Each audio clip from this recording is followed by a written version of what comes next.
स्वप्न पहा, त्यांना गाठा, कारण मकर रास आपल्या परिश्रमाच्या जोरावर स्वप्न पूर्ण करीत असते.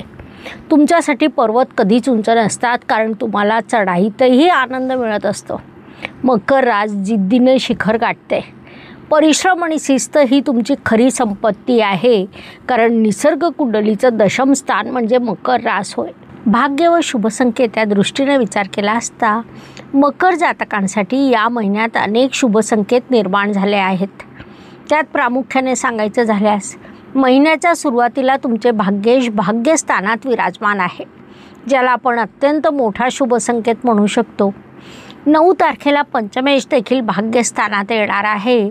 हा देखील एक मोठा शुभसंकेत आहे. गुरुदेव तुमच्या सप्तम स्थानात येऊन उच्चीचे होणार आहे, ज्यामुळे तुम्हाला अत्यंत सकारात्मक लाभ होईल. व्यक्तिमत्व, इच्छापूर्ती, परिश्रम या सर्व दृष्टीने गुरुदेवांचं 18 तारखेचं गोचर तुमच्यासाठी अत्यंत महत्त्वाचं ठरणार आहे. अशा अनेक शुभसंकेतांनी हा महिना तुमच्यासाठी भरलेला आहे.